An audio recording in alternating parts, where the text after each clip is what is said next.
advantage of kids in that position. No, I agree. All And right. that's on my stop. That was good.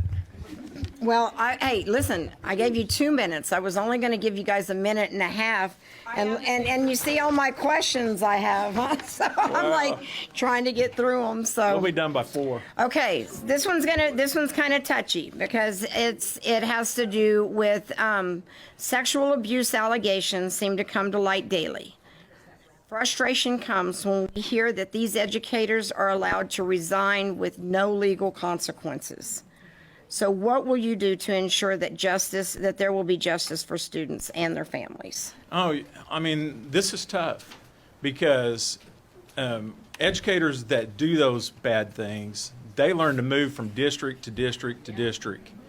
And so the thing is now, basically the law says if there is even a rumor of something going on, you have to investigate it, and you have to have detailed investigations of making sure that it's not true, regardless if it hurts that employee later on, or if they're not doing it, if they're innocent, you still have to do it. If someone makes an accusation against me, I'm going to be in all the papers, and it's going to ruin my career. But let's say chance I was a bad actor, I was somebody doing something wrong.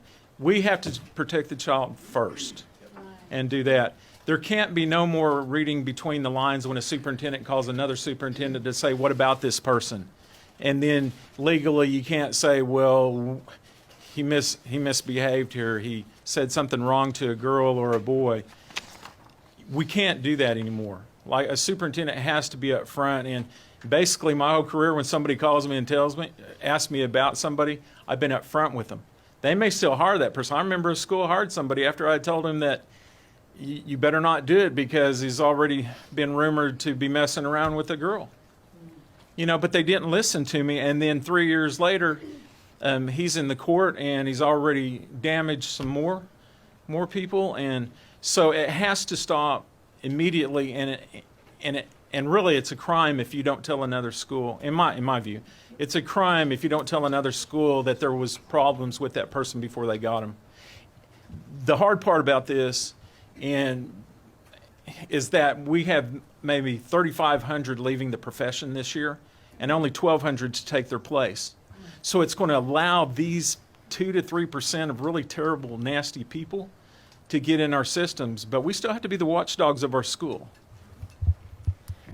So there's a mandatory reporting now to the State Department when you have these allegations. So you need to send the certificate number, you need to send the information, but that has been when folks have been charged or those kinds of things.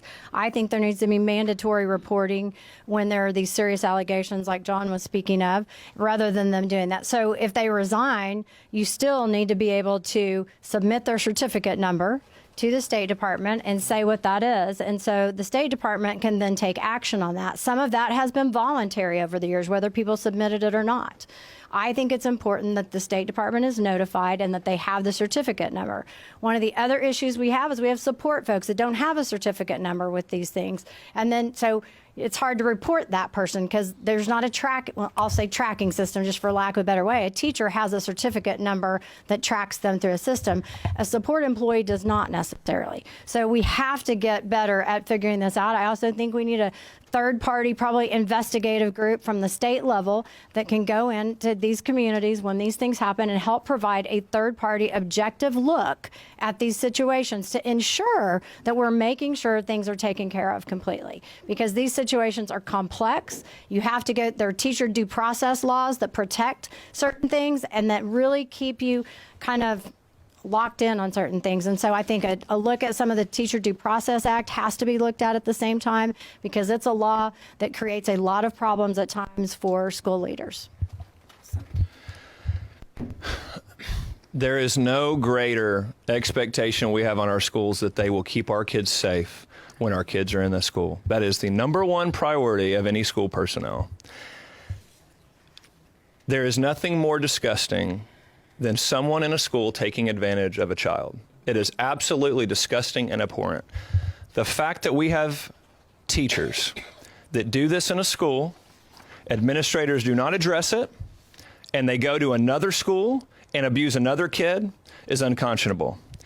Any administrator that allows that to happen, does not document, does not investigate, and does not turn it over to the authorities should be held criminally responsible for the actions of that individual. Plain and simple. We have to ensure the safety of our kids. Our schools have underage students there. If we do not protect students there from sex predators, they will absolutely target the place where the victims that they seek out are all attending. So we should absolutely do more to ensure that any administrator that does not investigate or turn over to a criminal investigative body, that they will be held criminally responsible if that person who's had a serious complaint about them goes and abuses another child in another school. Okay.